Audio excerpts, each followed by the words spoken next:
Welcome to Mic Check Waifu Waifu.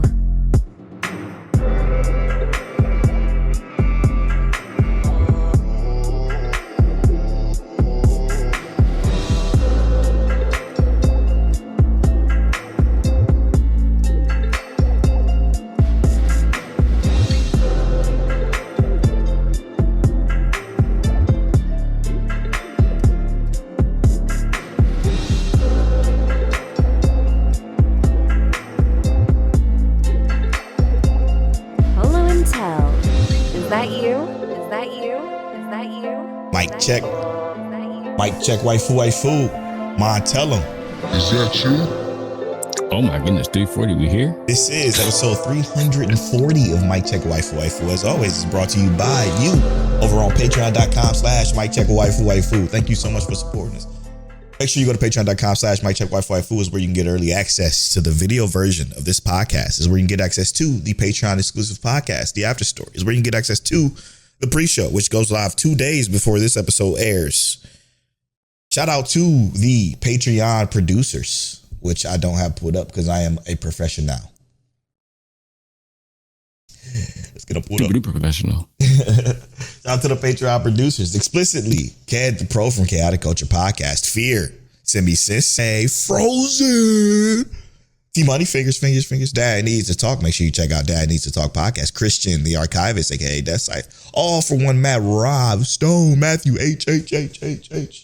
And last, but certainly not least, TK does AEW wrestling. Thank you so much for supporting this podcast and many other episodes of the podcast. Don't know where that came from. I think I just saw an AEW clip from one of our Patreon supporters, Gov Pancakes. So I just figured, why not make that the first thing that popped in my head? Anyway, Mic Check Waifu Waifu is the anime podcast that's brought to you every Tuesday at 9:30 a.m. Central Time, where we bring you seasonal topics, discussions, and conversation of the like. This week, I think is going to be a very fun episode because we're going to have some fun with some shows that we consider to be slop, and a comparison conversation that I hope will be the final one. I hope that this week has cemented this conversation that we're about to have, the final one. But before we get into those, Tell, what is your episode of the week this week? I hate having to make this distinction in this choice, right? This week especially for some reason. Killer. And hear me out when I say this. I would always and forever love to give it to Journal with Witch. Yeah. Great episode. 100%. Every single time. I would love to just hand it to it on a golden platter. Cheetah. Hear me out when I say this. That was his way of giving it to Journal with Witch without giving it to Journal with Witch, by the way. I don't care. Fight me. I personally, my most enjoyed, just easiest to watch, most enjoyed episode this week was Hell's Paradise. Yeah. And it's because of the layers in how they do things. And we can break this down later. Yes, we will. Or you want to break it down right now. Either way, Hell's Paradise does something masterful with how it demonstrates growth and separation in this little bit of time that they have. So Hell's Paradise, amazing episode this week. And when we talked about the big moment in JJK and we were talking about choreography, I made a distinction to say that was not choreography. It was more about the impact of the final moment in which she did things, right? Yes. Whereas this fight is was actually about the motion, the movement, the choreography, everything in between leading up to the final impact. This was fight choreography. This was amazing. I tell you, are spitting above all. And my episode of the week this week is, of course, I'm not going to deny it. It's Hell's Paradise as well. I could give it to anything else. Again, this week was very hard, but I have to give it to Hell's Paradise because this is the perfect tailway into the comparison conversation that we're going to have, that we should be the final one. And I say all that to say, sorry to make this a conversation again this week, but I just have to. Sentenced to Be a Hero versus Hell's Paradise. They're the exact same show. When you think about it in concept, right? They're the exact same show. One done right, one done horribly wrong. And I think Sentenced to Be a Hero is the one done horribly wrong, while Hell's Paradise is done extremely right, clearly. And for everything that you just mentioned, okay, not only does Hell's Paradise leave something to the imagination, right? When it comes to whatever's going on, we don't know until the cast knows. And that by itself makes for a much more entertaining show. Characters. All of the characters are so likable. Bringing this together, a ragtag group of people, Hell's Paradise does it brilliantly. I mean, 10 out of 10, perfect way of bringing a ragtag group together because it makes sense. It's logical and it deems wanting to see them succeed. On the other hand, you got Sentenced to Be a Hero, where they tell you every fucking thing that's going to happen in the episode at the beginning of the episode. And then the thing that you should be surprised by, you're not surprised by it because they told you about it at the very beginning, i.e., spoilers for Sentenced to Be a Hero. At the very beginning, they mentioned that, but there's a demon lord that can betray himself to be a human. To show us 15 minutes later, a demon lord portraying himself to be a hero. Now, how much cooler would it have been if the goddess was like, I don't feel like I can attack this guy. And we had no idea about the fact that there's a demon lord that could persuade to pretend to be a human. That alone in itself leaves nothing to the imagination, leaves nothing to the viewer to know that, surprise. And we don't get that. The only thing that's good about Sentenced to Be a Hero is that it looks good. And quality goes to the studio. Everything else with the show is shit. The new characters we meet are so one-dimensional and annoying and just they're lame. They're corny. You know, I'm very interested in I wonder if reading it is just better. Yeah. And I wonder because it does it get over explained in the novel as well. And the thing is that with reading, you have to in a light novel, right? You gotta. Yeah, essentially you do have to over explain it, but there's still a sense of like punctuality, like where you put something at to make sure that it's actually interesting or it hits at the right point, right? Yeah. I feel like if you're reading something, you're not gonna pre-state that there's a demon lord that can present itself as a human and then say in 2 pages later, here's a demon lord that presents itself as a human. So I do wonder significantly like how big that difference is from the light novel to the anime adaptation. But even in conjunction with that, we talk about like Hell's Paradise with it being both of our episodes of the week this week, right? Yeah. One of the things that they did, right? We have gotten an explanation of Tao so much, right? How people have trained in their Tao is different. They have different hindrances and boons and things to it, boons and buffs to it. But one of the things that I thought was super cool was the aspect of like Gabimaru is inherently just good with Tao. Yeah. Right. But we understand that from his training, the things he's been through, all of that. Right. But then you have Fuchi and the big guy. What's his name? Gentetsu Saya or Tamiya, whatever. We don't want to go into spoilers because this is season 2. Yeah. But that's not necessarily what I want to. It's not to go on spoilers, but it's how they adapt Tao. It's the fact that they may have or may garner this strength with Tao differently because of their life experience.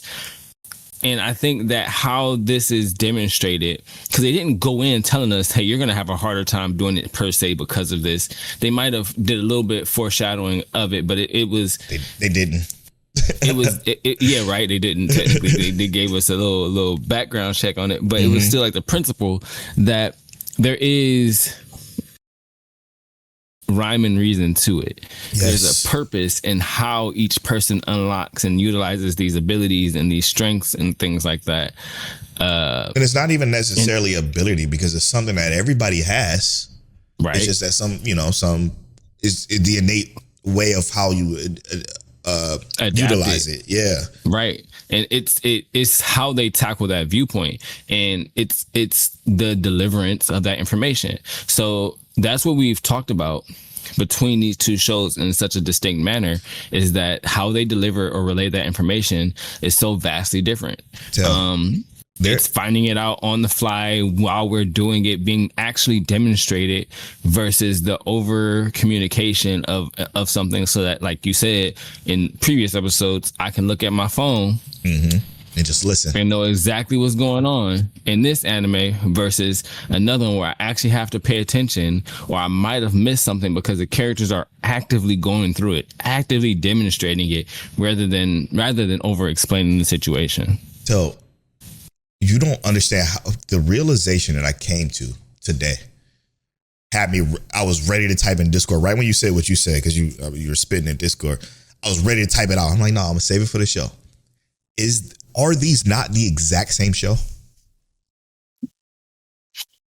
I mean, yeah. When you said it, it was funny because I do think about it. It just right? pops in your head like, oh shit, wait. You think like, dang, they are kind of sentenced to do something that helps the people in some mainland sense. They're looked at a certain way by the Asaman, and there's just everything is the exact same story thread, which is perfectly fine because that's what shonen is. The through line, all of them are the same when you and when you put them in a broader view. But these two are specifically very much similar, but so different.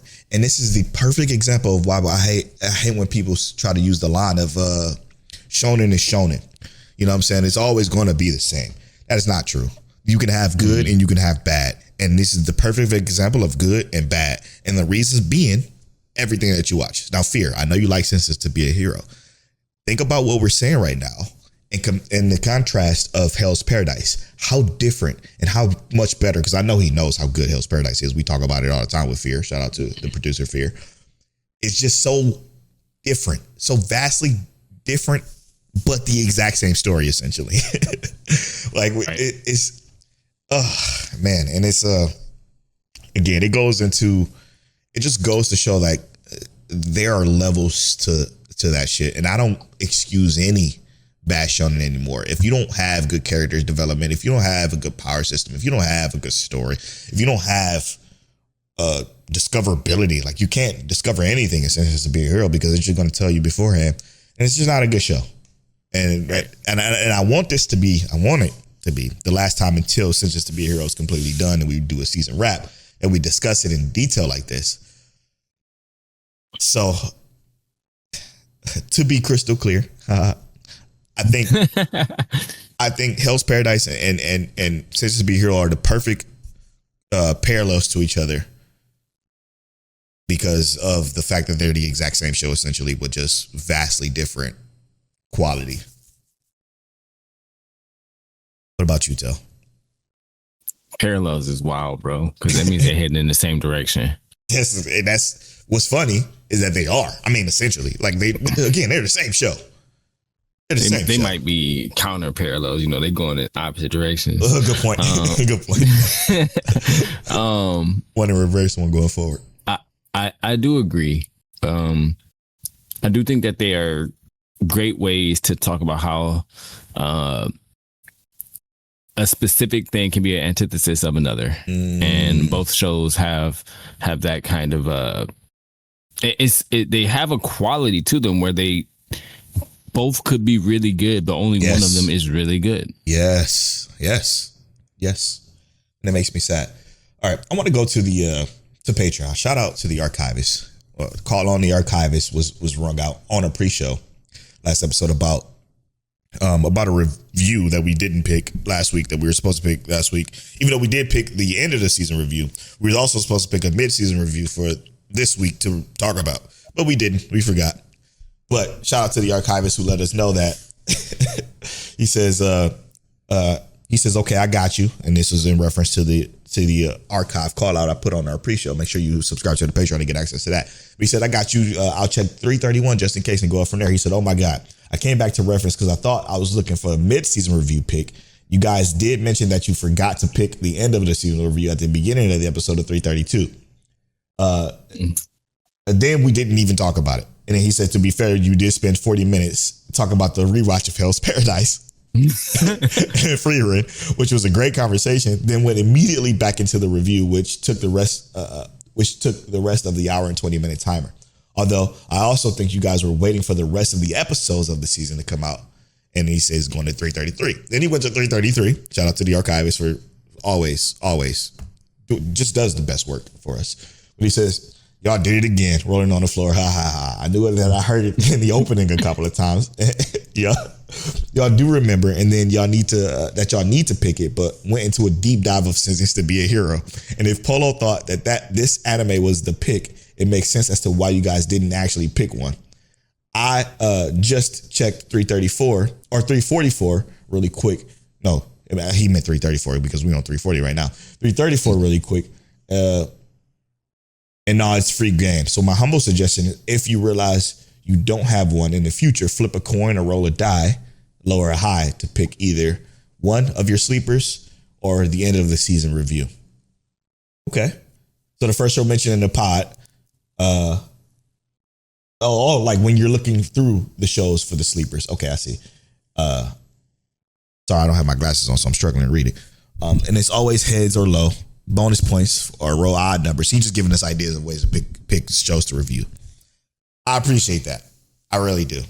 And then shout out to Rob Stone for mentioning that if we're still looking for a movie to review, we should review 100 meters. I know that's popular. And apparently it's highly rated on any list. But inherently, sports anime has a disadvantage when it comes to reviews for me personally. Is it a movie or is it a show? It's a movie. I mean, I'd be willing to give a sports movie a show because I feel like it comes to a climax sooner. You know what I mean? Yeah. Not as much build up, not as much trotting around or sitting around. I guess it's a running anime, so trotting is going to be.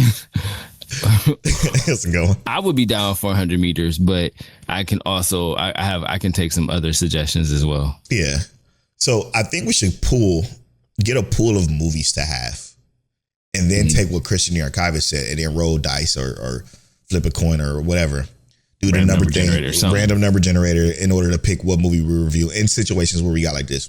I think right now to review do a mid-season review virtually when the end of the season is virtually here would be kind of redundant because shortly after we do this movie review, we're then going to have to do the end of the season review. And that's just kind of a lot of reviewing in a close time frame. So, we probably skipped a mid-season review and then gather a bunch of movies and then shows. And then just in case we ever come to a situation like this again, we could probably put them in two separate lists. Yeah, exactly. Shows and movies. Actually compile them. Yep. And then go from there. So yeah, I think that's a great idea. So thank you both, Rob Stone and Christian the Archivist. Make sure you check out the pre-show on patreon.com/@MikeCheck. Not at Mike Check, just Mike Check Waifu. All right. So now let's get into the main topic of the show, Tell. The Slop. The Ray Jr. song? Close. But let's talk about some Slop anime, man. And I think we should go by genre. Okay. And I think we should define what we feel or what we would consider with examples to be Slop. Obviously, this comes from a conversation that we had on our Discord over at Anime Talk about the isekai slop that gets brought into anime and how, the vending machine one. I don't even, do we consider that sword one a slop isekai? I don't think Reincarnated is a sword of slop. Yeah. But I know that you felt that way immediately, so you didn't even watch it. Yeah, it was I watched first episode and it was bad, but I don't think it was like slop. I won't consider it slop. I think I consider slop like reincarnated as a vending machine, but I guess it's in the same category because it's reincarnated as an object instead of a person. So I guess you can consider that.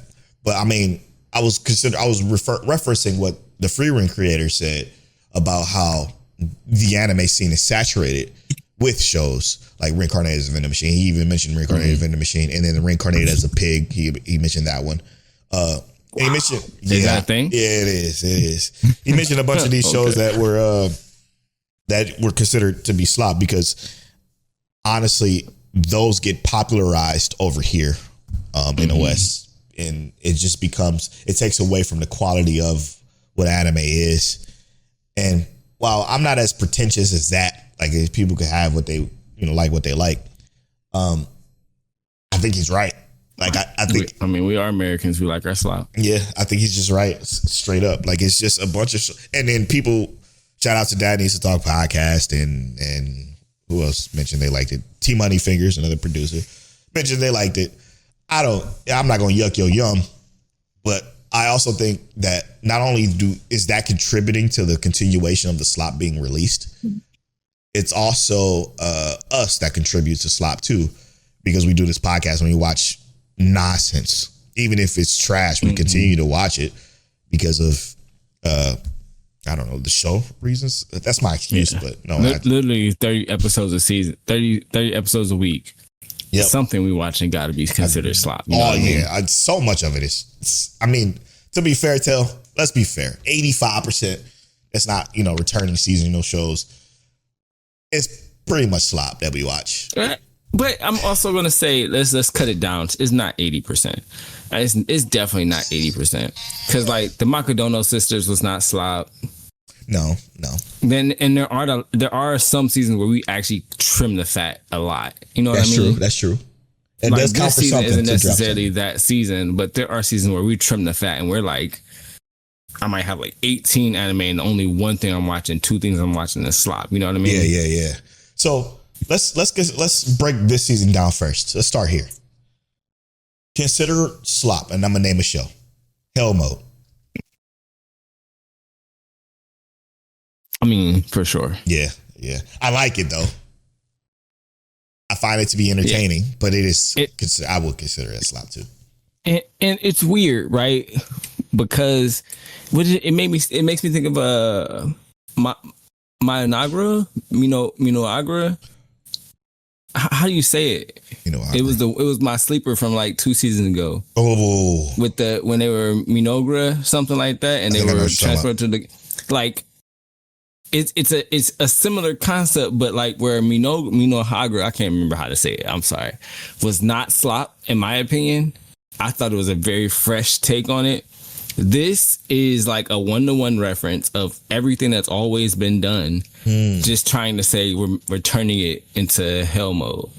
So I can understand why this might be Slop and why Minagra was not Slop, if that makes sense. You know what I mean? Okay, so this is another conversation then. I don't think we should consider lower quality Slop. That's not what I'm saying. No, I don't know. That's what I'm saying. I'm bringing this as a whole separate conversation because what I'm thinking to myself is we're thinking Hell Mode is Slop because it's lower quality because what you said makes a ton of sense because I'm not reincarnated as a vending machine. I'm not reincarnated as a sock or I'm not reincarnated as a dog or I'm not, you know what I'm saying? Like I'm not reincarnated as some bullshit just to get the title of reincarnated as some shit and like out there. Right? Hell Mode is an isekai per se, but it also has a different take on what isekai is, right? It's a different way of telling this story where, somebody who is strictly about playing the hardest video games get isekai'd into the hardest video game as the, lowest class or whatever. You know what I'm saying? I think the storytelling in this wouldn't really be considered Slop, but it is of lower quality. Now, does that equate to Slop or are we keeping those two separate? That's the question. And that's, I think I still equated it as Slop. Okay. And I'm going to say because of the fact of like, it's because it's the variable that it gives to the show is very minimal. If that makes sense. You know what I mean? It's not a huge departure from the regular while also being lower quality. I see. If that makes sense. Yeah. Because it could 100% be reincarnated or isekai'd into a world, reborn into this fantasy world, and really dive hard into like the story elements and making sure that everything is high quality, which is why, like I said, Minagra, it definitely gave us the development in that world, added context, had turning points that was like, yo, I was not necessarily expecting that, even though it is still a game reference or game related. You know what I mean? Yeah. It had things, and mind you, the show's not over, so there's still a chance for it to, I guess, be considered elevated above Slop. But I'm saying like Minagra really had that like quality feel in the thought process, not in just the look and feel, because I don't think it necessarily looked good, right? But there was so much quality in everything else that I was like, yeah, story wise, this is great so far in my opinion. So you answered my question with the same quality in this in the actual care for the show or the world and story versus like quality and look. Because I don't think quality and look means it's good. Right. Sentence to be a hero, in my opinion, is slop. Right. That's absolutely right. Yeah, but it looks great. I.e., good looking slop. Managara looked not great. Had some great moments. They looked great moments, but the story and the quality of what the uniqueness of it, right? Like its ability to bring something new to the genre that is very much saturated would make it not slop. Is what you're saying. Got it. Exactly. Got it. So when I asked the question, do you think the low quality and then the story makes it slop? Like you said, yes. I guess, yeah, I agree. Because it's not just the look that I care about. The look doesn't make it slop. It's the because like I said, it could look good and still be slop in my opinion. But it is the lack of detail orientation in like making sure that so many things matter in the world that draws you in. You know what I mean? Yeah. Like, yes, of course, Hell Mode is easy to watch. Mm-hmm. I don't think it's hard to watch at all. No, but I think it's easy to watch because it's so.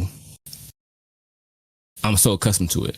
This is so normal for me. Him talking and breaking down his stats and stuff like that. I literally got that in Noble Reborn, not Noble Reincarnation. Is it that one? Yep. It might be that one. I got that in that already. So it's like if I wanted to see someone break down their stats and it looked better, I would just go there. You know what I mean? And that's in the same season.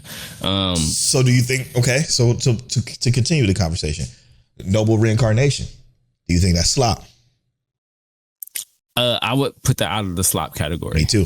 And the reason why I would put it out of the slop category is because it's doing something, again, not vastly, because obviously this story has been told before.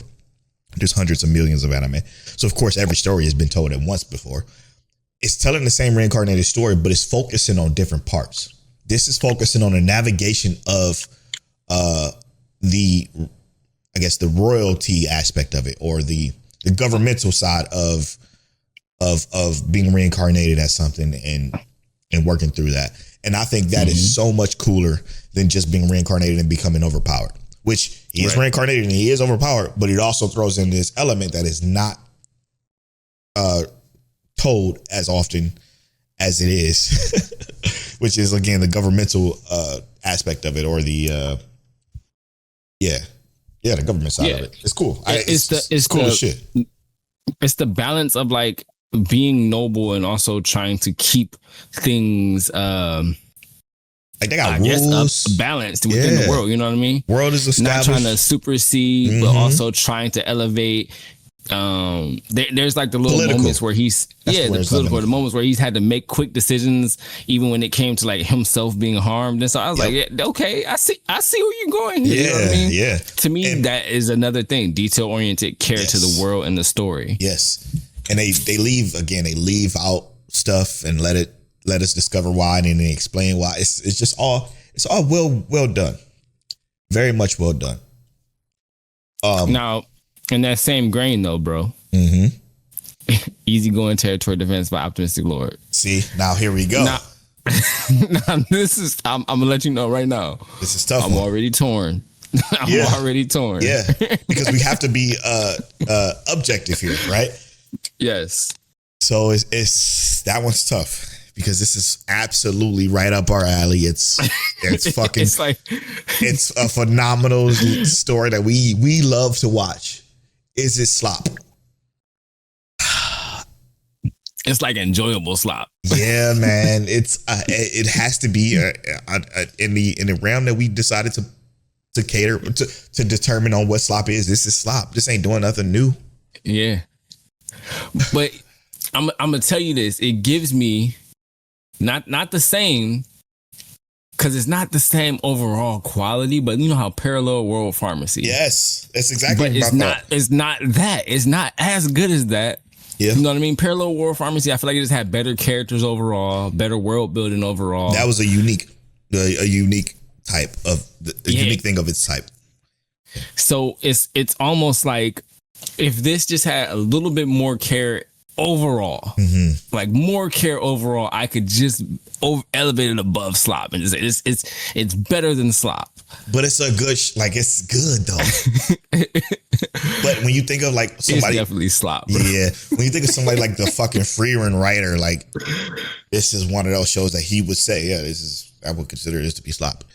You know, it's unfortunate because it is a really good. Like I could recommend this show to anybody that listens to us and that trusts our taste. And they definitely gonna say this is Slop, but all right. It's enjoyable. I'm gonna finish it. I'm gonna see it through. Now, it's saying, okay, here we go again. Because while I don't like this show as much as Kunin the Sorcerer consider Slop. It's not an isekai. It's not reincarnated. It's nothing like that. It's a unique scenario, a very built world, very built power system. They got character direction and goals, and you know what I'm saying? Hear me out when I say this, I'm right? listening. Yeah. This another tough one. I feel like the dialogue makes it Slop. See, now you're taking your objectivity and you spinning it into subjective, yeah. Because I agree with all the stuff about the dialogue, man. The dialogue is what makes me feel like it's Slop. I agree. But there's so many elements to this too that just, while not necessarily well defined, they provide intrigue, if that makes sense. Yes. They provide intrigue. They provide unique characters. And it's okay. This is probably the hardest one. This is on the line of Slop. It's not a great show by all means. Easy to watch, yes. Not a great show. We just had me, Crystal, and All for One Matt just had a conversation about it in Discord. I don't like to be determined. Yeah. It's tough, man. It's tough. I'm going to say I am leaning on the side of Slop. And I'm leaning on the side of Slop is because I think, what category does this fall in? This falls into like, what was that one show? Vermilion. You know the school shows. That's what I'm gonna put this in. Like the school shonen, like High League, Sharia of Hell Knight. Yes. Asterix War, Infinite Stratos, Vermilion, stuff like that. Yeah. Vermilion and Go is really good, by the way. I still think about that show. Unbreakable Machine Doll. Stuff like that. That's where I'm gonna put this in the category. So yes, you know what? I'm gonna consider this Slop because this is nowhere near close of the level of that. But it is a part of that same category, right? Like it is there. It's definitely in that category. For sure.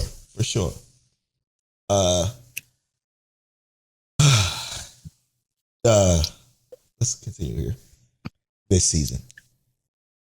Let's to me, let's go to one that's like decisive immediately. As soon as you see it, you know it's not Slop. Shibo Yugi. Yeah, no, this is in this category of its own, right? Yeah, and I wouldn't say necessarily of its own because you would have I guess mystery or thriller, right? And what I mean by category of its own, it's not. It doesn't have nothing that you can necessarily one-to-one comparison. Exactly, it doesn't have Infinite Stratos to what the other one was, and you're fine. It can't be hurt.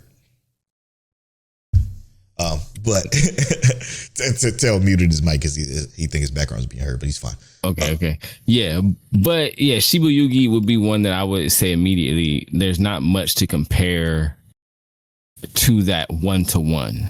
I'm with them in the realm of, you see how written recommendations on any list, it says it has Bakemonogatari in it. Yeah. I'm with that. Like you can't. The fantastical. Yep. The fantastical, mysterious thrillers that are just so in a league of their own that nowhere near Slop. But Slop of this ilk. Tomodachi Game. Yeah. King's Game. One of the worst shows of all time. Probably one of the worst rated shows of all time. 8-second death battle. 8-second death. Oh my God. 8-second death battle. That was Slop. Oh my God. It's terrible. That was Slop. I think King's Game is one of the lowest rated anime of all time. 45%. Close. It's so bad. Yeah. So what else is in Slop in that category? Clear Slop. very clearly Slop. There's a cute girl in the hero's party, so I tried to confess in Oh my her. God. And that goes into the Infinite Stratos category, the Shuri of a Failed Knight category. No, that goes into reincarnation, right? Or Yeah. Isekai. Demon Lord. Yeah, he is reincarnated, right? Yeah. But it also kind of falls into that, like Demon Lord versus hero Trope. situation. But yeah, in reverse. They try to mix it up with that one. This is so sloppy. It's Yeah.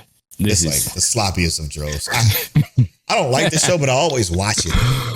Like, it's not good whatsoever. And it continues to get worse. But I keep watching it. I'm glad to have you here with me, brother. And we're the problem. We are the problem. That's true. I'm man enough to admit it. That's okay. The Invisible Man and his soon-to-be wife. Now, here we go. We're talking romance slice of life. This is tough because this is a tough category. No, it is. It's a tough category. Oh, I can agree. It's a tough category for sure. Yes. Yeah, to find what slop is and what slop isn't. How can you find what slop is and what slop isn't when it comes to slice of life? And I didn't even think about this until you mentioned, there's 100 girlfriends for every quintessential quintuplets. I'm like, wait a minute. But the slop, slops falls in genres. Mm-hmm. You know what I'm saying? So we can't necessarily put two different types of genres together and consider that to be slop. So I'm like, man, that really got me thinking, because there is full genres that have trees that are full of just different slop things. And what I think about when I think of romance anime is I think of the quote unquote messy shows, the School Days, or the Scum's Wish, or the Domestic Girlfriends. Wow, Domestic Girlfriend is really good. And I even think, me personally, I like Scum's Wish, but I know it's slop. It's fucking a complete slop. But hear me out when I say this, right? With my 2 episodes into Scum's Wish, I'm not sure if it's slop. And I'm not that far in, but I'm only saying I'm not sure if it's slop because there is care in how it's told. I feel like it while I'm uncomfortable watching it. Yeah, it's a very uncomfortable show. I don't think that they're maybe mishandling what they're trying to represent. Like, I feel like they're very straightforward in what they're trying to represent. Yeah. I think that shows that are upfront with how that is that can't be necessarily I can't necessarily put that in slop. I don't think I can. And this goes into what I'm mentioning. How do you categorize slice of life slop then? World's End harem.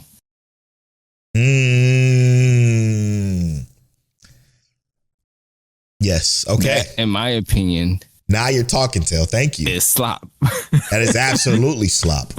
Okay. Does it look good? Yeah. Did it have kind of a story there? But what was the whole purpose? I mean, it was slop. What was that other one? That's my personal opinion. That nobody should ever watch. What was the other one? That nobody should ever watch, that we talked about on the show. We talked about on Twitter with Blend Made Podcast years ago. Oh man. It was the dude slapped a girl with his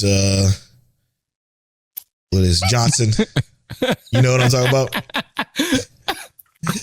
No, I don't know. Yes, I might erase that one from my memory banks. I ain't gonna lie to you. Dude, it was a revenge tale. It was a revenge story. But that's more like fantasy slop, I guess.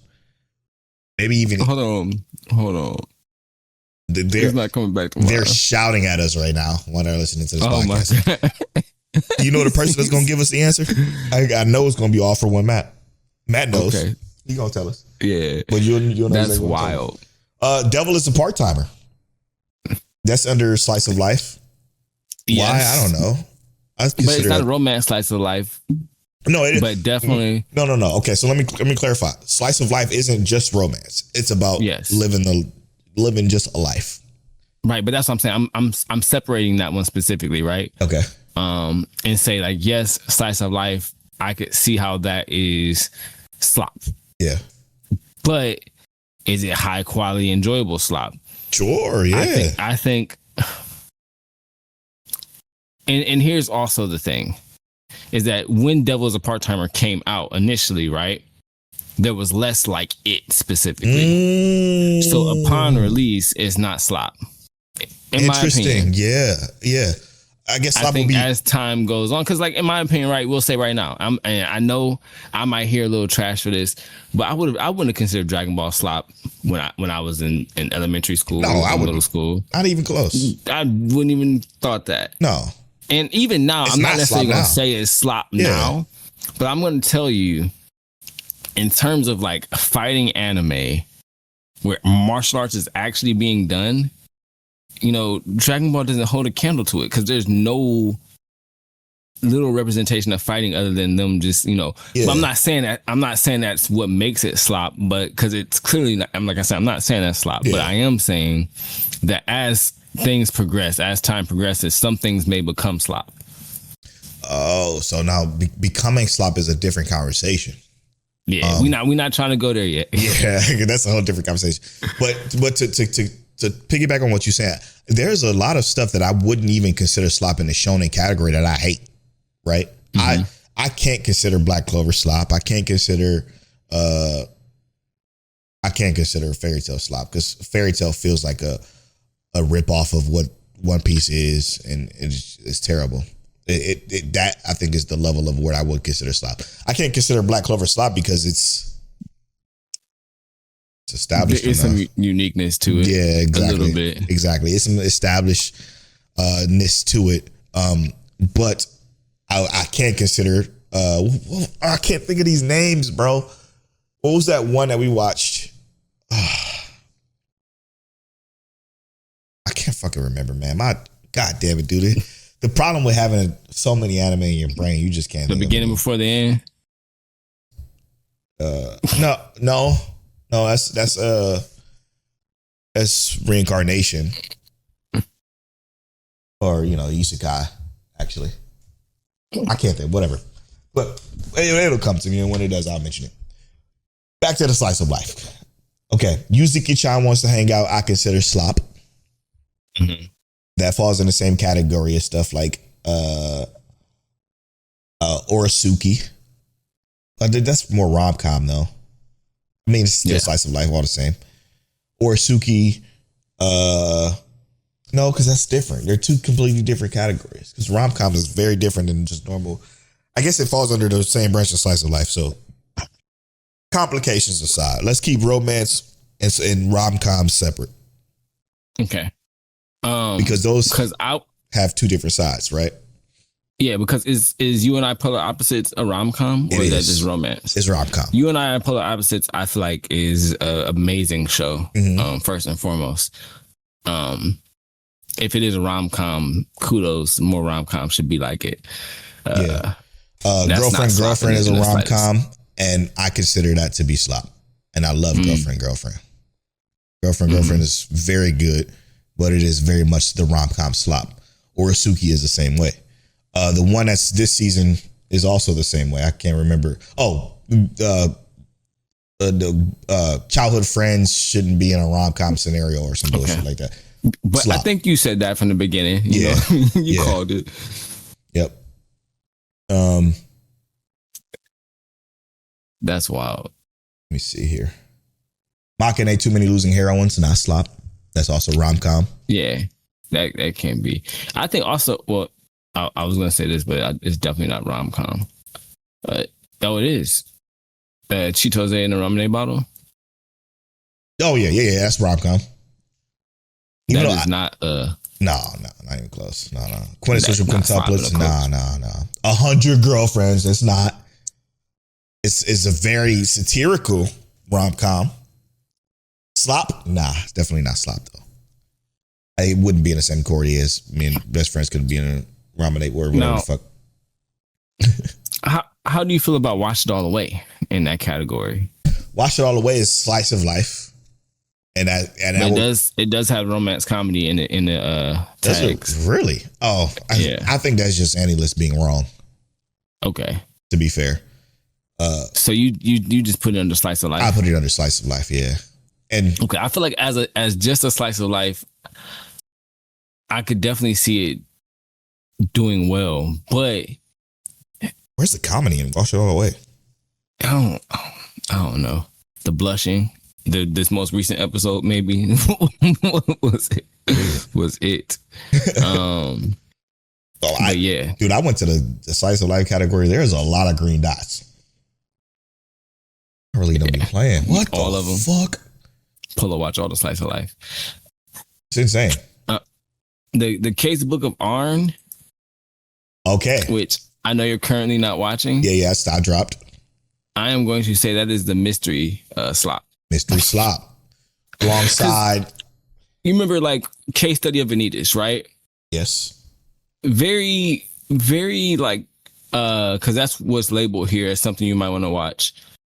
Very easy to watch, in my opinion, but it's not bad. Undead Murder Farce, which is the one where the girl has her head in the cage. Yeah, she was I didn't think that was slop, in my opinion. I hated that show. Oh, you did? Yeah. You think it was slop? Yeah, I mean, no, I can't put it in the slop category, though. I didn't like it, but I don't think it was slop. The Witch and the Beast, which neither of us finished. Yep. While the anime community loved it. I don't know why Bungo Stray Dogs is here, but I guess I kind of do. Yeah, I mean, it's detective-esque. Inspector Slop. It's slop, but it's a good show. But this is the one that's actually slop. This is slop right here. I'm gonna tell you. Angels of Death. Oh my God. Yeah, that's the definition. Yeah, that's mystery slop right there. Yeah. Mystery 101. What a great one. Oh, it was so bad. Ugh. So what do you think about Chain Soldiers? That's a tough one. Because what is it? Is it just a shonen? It's just a shonen. It's just an ecchi shonen. And ecchi shonen. I think. So let's give it. You want to give it its own category with the ecchi shonen? I guess you could, yeah, because high school DxD, vibration, freezing. There's a lot of those in this whole separate category in itself. But to be fair, Monster Musume, Jesus Christ, Tales of Wedding Rings. Yeah, Tales of Wedding Rings. Okay. Change Soldiers. Is Change Soldiers on the level of Tales of Wedding Rings? No. I put Change Soldiers in a category with Kaiju number 8, Black Clover, Jujutsu Kaisen. Now, I'm not saying it's as good. Okay, so hear me out. It's not as good. Is it considered slop though? No. Tales of the Wedding Rings, 100 billion thousand % yes. Is it slop? Yes. Tales of the Wedding Rings, ass a fucking dude. Yes. Yeah. Like I never meant this more than anything in my life. Yes. You say yes. This shit is the biggest slop you would ever see. It for one, you can almost call it isekai slop because it's offered that, but you can also put it in the same category as Shiver Ever Felt Night. So with it being to these multiple categories and spanning so many different genres, already that by in itself makes it slop because it's 17 things trying to be one. So yes. Okay. And Chain Soldiers isn't there. It is basic. It's not as good as any of the other ones I mentioned. You know, not even close. But yeah, I would definitely consider that not slop. Okay. I'm with you. Yeah. Oh. I'm with you. Did we say Orisuke? Not Orisuke. What's the one? The mystery one. From this season? Hoyaka, the creator of Hoyaka made it. It was from 2 seasons ago. The girl I hate, the guy that's dope. Your students. Brother, give me a second. It starts with an O. God. Why can't I think? I know y'all screaming at us. It's spring, so it's fall season. It's 2025. Oh my goodness, Brolo. No. We loved it though. We absolutely loved it. So frustrating. My friend's little sister has it in for me. God. Can this boy girl relationship survive? Apocalypse Bringer. We could have just called it that. Yeah. Oh yeah. I could have just called it Apocalypse Bringer. Yeah. You said it starts with an O. Man, I don't know why I can't think of these names. And it's a show that I absolutely love too. So that's why it's so frustrating. Watari Coons is also slop, even though great, unique story. I still consider that slop as far as the rom-com genre goes. You said it was 2 seasons ago or 1 season ago? Wow, it doesn't start with an M. It just it doesn't start with an O. It just has an O in it. Shoshumen, How to Become Ordinary. Oh, Shoshumen? Yeah. I'm gonna say that's not slop. I'm sorry. Yeah, not even close. I only brought that up because I thought of case study of Vanitas in that. Oh, a slice of life that y'all enjoyed. You and All for One Matt. What about Solo Camping for Two? That might be. From the few episodes I watched. This is somebody who didn't watch any of it. But from the one episode I watched, I consider it slop as far as a slice of life category goes. Here's the thing. But it couldn't be. Here's the thing. It could not be. In my opinion, because it's hard. It's hard. The romance side of it, definitely sloppy. Definitely slop. Mm-hmm. The everything else, the camping aspect of it was like not, because it was like unique in my opinion. It was very different. Yeah. I feel like I literally learned something from watching anime. Like if I had to go solo camping right now, I could probably go pick out some stuff for myself right now. It gives me the same aspect that I feel like when we talked about watching Haikyuu season 1. Like I know nothing about volleyball, but now I do because of how Haikyuu demonstrated it. That's kind of how I felt watching this. Like I know I can go camping now. But it was the romance part of it slop because it's in that category. I feel like I have to call it slop. I don't know, man. You convinced me that it's not. Because it's a slice of life about camping. What's slop about that? You know? Yeah. Not making the romance part the main drive of it, just the slice of life part. Wouldn't be considered slop. Yeah. I think what I would consider slop in the romance slice of life area though, April Showers Bring May Flowers. Wow, I love the show. That's a perfect example of one that's kind of sloppy, right? It's not necessarily like fully developed or from me to you type of show. You know, it's just kind of throwaway. But okay, I didn't want this conversation to Spartans is just us talking about naming shows and calling them slop or not. If I was still they slop. If I was still editing, I'd probably cut all of that out. The conversation goes to this. We say all this to say, is slop important in the anime space? Depends.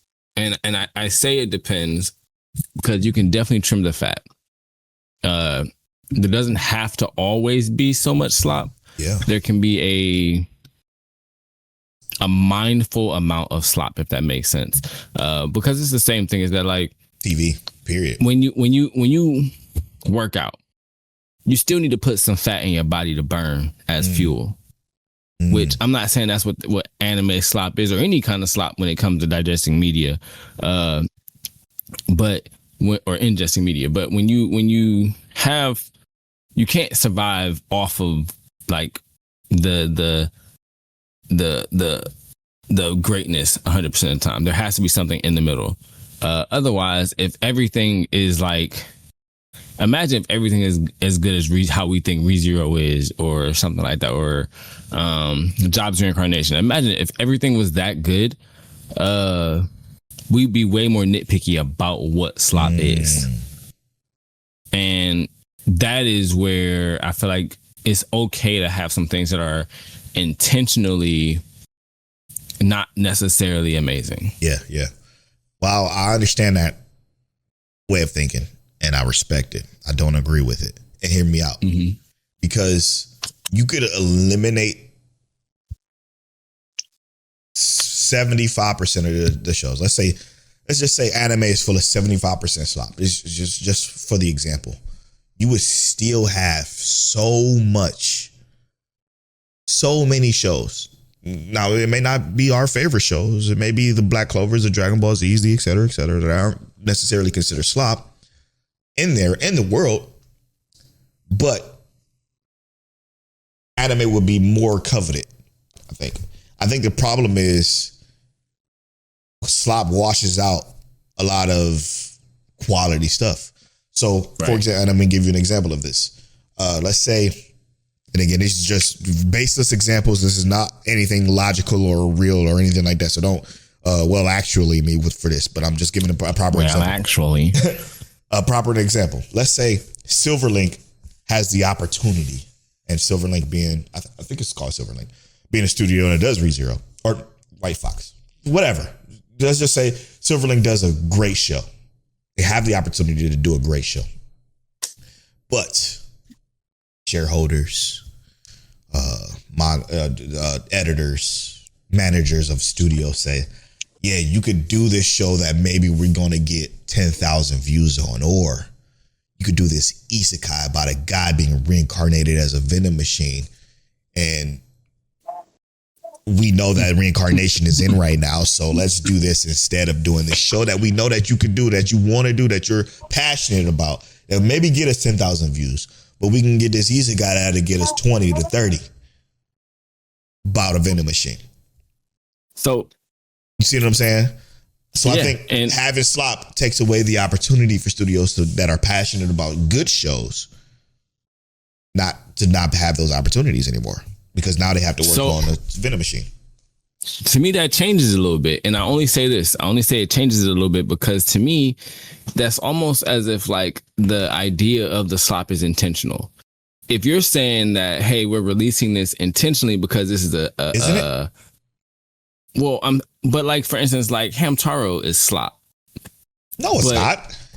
Well, I hate but the show. I'm saying like, it's not slop. But like, yeah, but I'm thinking about the demographic of who it's for. You know what I mean? Like watching Hamtaro now as an adult, you might be like, oh, it's cute or whatever like that. But if I show my kids, they probably gonna love Ham Time. Yeah, absolutely. That would not even close to slop. But there were so many other kid-like anime that we could have been watching that would have been 1,000 times better than Hamtaro, if that makes sense. Yeah, okay. It's just different for what it actually is. You know what I mean? Yeah, I see what you're like Crayon Shin-chan is slop. That's literal slop, bro. Yeah. But the who watched it and how well it did would label it as something far better, right? You know what I mean? Like what the intention was, because it's almost like how South Park is. Like, are you gonna call South Park slop? No. So this is the comparison. This is another perfect example. So let's take a look at the studios I mentioned. The studio I mentioned that does Venom Machine. The studio I mentioned that did Venom Machine is Studio Gokami. Okay. They did Secrets of the Silent Witch, but they also did Reincarnated as a Venom Machine. What if they never got the chance to do Reincarnated as a Venom Machine, or Secrets of the Silent Witches, because they needed another season of Venom Machine? Or maybe because in 2026, we're getting Venom Machine season 3, we're not getting Secrets of the Silent Witch because they're focused on this fucking Venom Machine one, because the Venom Machine one was, I guarantee you, was probably more popular than the Venom Machine one. Here's the issue. Or less popular. Okay, here's the issue. So it's kind of twofold, right? Because they did the Venom Machine first before Secrets of the Silent Witch, right? Sure. Yep. What if they had never gotten a chance to do Silent Witch because Secrets of the Venom Machine did so badly because it is slop?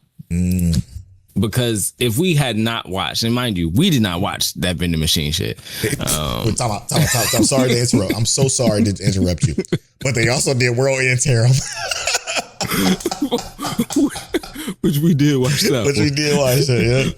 So we funded not watch that Venom Machine trash. Oh my God. We Mind you. funded Venom Machine by watching World End Serum, and then everybody else funded Secrets of the Silent Witch. And then we watched Secret of the Silent Witch funding the next season of Vending Machine too. Oh my goodness! But here's the issue. Here's the issue: is that they put themselves in that precarious position where they have to make one successful Slop anime be successful enough to bring in the revenue so that they can do bigger projects, right? Mm-hmm. Which sucks because yes, what that is that it is the consumers' constant need for something more, something different, regardless of how ridiculous it is, right?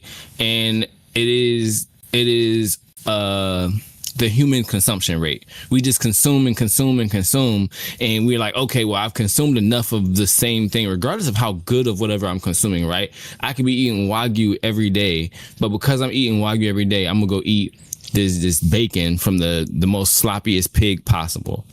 And that's essentially what it is that we are tired of consuming so much of one thing to where we will literally just take anything that's different. This is crazy. This is a very interesting topic, and I think using this studio is the perfect example of what you just said and what we were just talking about. Because as you were talking, I'm digging through their catalog, and their catalog, bro. I mean, you can name. They did. It feels like they did Laid Backers. Okay, Laid Backers is Slop. It's a show that I dropped a long time ago. It's really, really bad. It's a action-y shonen. Put it in the category of shit you feel night, that type of shit. They did that just so they could do The Dreaming Boy as a Realist, Vending Machine, and Stardust Telepath in the exact same year. So then they could do Risk, the movie Full of Energy in 2024. So then they could do I'm Getting Married to the Girl I Hate in My Class, Necromonic in the Cosmic Horror Show, Reborn as a Venom Machine Season 2, and then Secrets of the Silent Witch in 2025. So then they could do Reincarnated as a Venom Machine Season 3 in 2026. So while we, as just dumb Americans, okay, ingested about 45% of what they did, I think maybe Slop is necessary for studios like this to live, to thrive, to then be able to do stuff like Secrets of the Silent Witch. No? Yeah, I mean, I kind of agree, but I also feel like it's that age old tale where we can choose to no longer digest Slop and they have to put out something else. And if one studio doesn't do it, there's going to be another studio that does. You know what I mean? So if this studio didn't get the deal for Secrets of the Silent Witch, somebody else would have got it. Would it have looked as good? We have no idea. Yeah. We have no idea. But those people, people were still going to want Secrets of the Silent Witch animated. People are still going to want the Fate story animated, even though I don't think Ufotable's even doing the Fate anymore unless it's a movie, which means that even if that contract's not going to that studio, it's going somewhere. A1 Pictures. Exactly. So if we stop supporting the Slop and studios get cut out because of that, it can be a double-edged sword where we might not get exactly what we want anymore, or these studios have to go to higher end studio, or these projects have to go to higher end studios and produce higher end quality or high quality, shows more consistently. But like I said, that's based on consumers. And the reality is you and I and everyone who listens to this podcast, we're outnumbered. We're still going to watch some Slop. You know what I mean? Yeah. We're still going to watch some enjoyable Slop. We're Isekai, Reincarnated. No, that's pull and tail ass anime. Mm-hmm. But we're not watching every single one, but there are one or two that we're going to watch that are Slop. So there's the thing is that like we're still feeding into that system, but in our specific demographic, if that makes sense. 91 Days and Banana Fish or Boy Love Slop. I'm at Polo Born Fly on all social media. I'm at King Teliano on all social media. Make sure you follow our social media, subscribe to the YouTube channel, and check out our gaming podcast, You Respect Games. And as always, Mic check. Sloppy.